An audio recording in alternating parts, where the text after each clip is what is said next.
La Comédie Française nous fait découvrir un auteur dramatique mort il y a tout juste 100 ans, l'Allemand Frank Wedekind.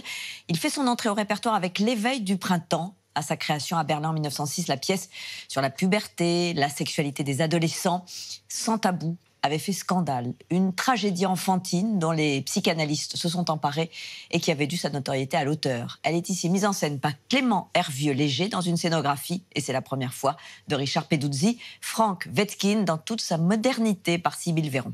Tu ne vas pas mourir, ma chérie! Tu n'as pas de drop ici, tu as un enfant! Avortement, suicide, homosexualité ou masochisme. L'Éveil du printemps fait une entrée retentissante à la Comédie Française. Les scènes sont crues. Elles avaient valu à la pièce, écrite en 1890 par l'Allemand Frank Wedekind, d'être interdite pour pornographie. Aujourd'hui encore, je peux à peine parler avec la première fille venue sans en même temps penser à quelque chose d'abominable.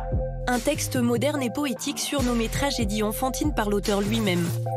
Fils de gynécologue et d'une mère chanteuse de cabaret, Frank Wedekind aborde sans détour l'éveil à la sexualité des adolescents.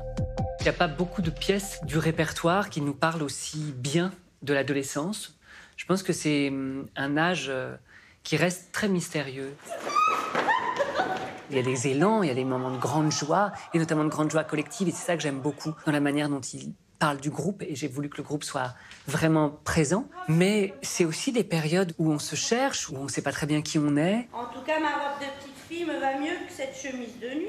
C'est le fameux complexe du homard dont parlait Françoise Dolto, c'est-à-dire le homard, quand il se débarrasse d'une carapace, qu'on peut imaginer être celle de l'enfance, et avant de se fabriquer la prochaine, c'est-à-dire l'âge adulte, il y a ce moment où il est nu et donc extrêmement vulnérable. Vulnérable et seul face à des parents muets, avec des pulsions si fortes qu'elles peuvent conduire à l'excès. Tu me battrais pas un peu pour voir? Qui? Moi. C'est pas une envie consciente de souffrir ou d'aimer la souffrance, c'est une vraie curiosité pour la vie et une soif de la mise en danger. Elle veut vivre et je pense qu'ils sont dans un monde très très cloisonné où les adultes aussi gèrent beaucoup ce qu'il faut faire, pas faire, dire, pas dire. Si on a le droit de se couper les cheveux, je sais pas, c'est une envie de dire et si on se coupait tous les cheveux, et si on se mettait à poil, et si en fait on se frappait dans la forêt. Et ça vient vraiment d'une envie de vivre. Une œuvre encore très actuelle. À notre époque où la sexualité semble plus libre, en famille ou à l'école, le sujet reste tabou. Et le suicide des adolescents, une réalité.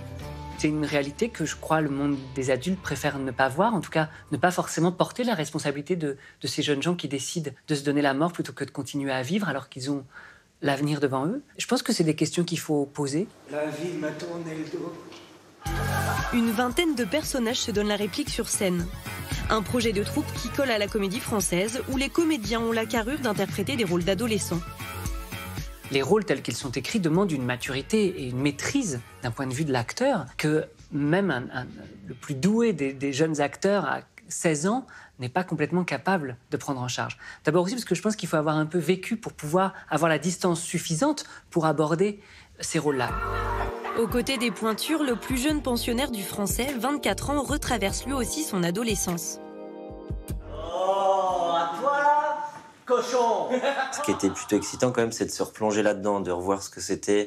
Les dimanches soirs, on joue au foot, et en même temps, on doit rentrer parce qu'on doit faire nos devoirs, et puis de voir les filles, qu'est-ce que ça provoque en termes de découverte de désir, de sexualité. L'Éveil du printemps, c'est un peu la pièce des premières fois, car une autre figure du théâtre fait ici son entrée dans la maison de Molière, Richard Peduzzi.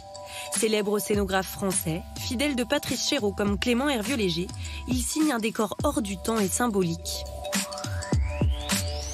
On a pensé à un espace qui serait un espace plus mental et qui évoquerait aussi cette adolescence comme une boîte, c'est-à-dire une boîte qui est en perpétuel mouvement, comme un jouet d'enfant, et en même temps une boîte fermée, parce que ça nous semblait assez représentatif de ce qu'on sent quand on est adolescent, d'un plafond qu'on a envie de faire sauter, de pousser les murs parce qu'on a envie de trouver sa place. Dans cette boîte bleue tourbillonnent la joie et les tourments de l'adolescence. Un voyage universel, de l'Allemagne de Bismarck à l'ère des réseaux sociaux.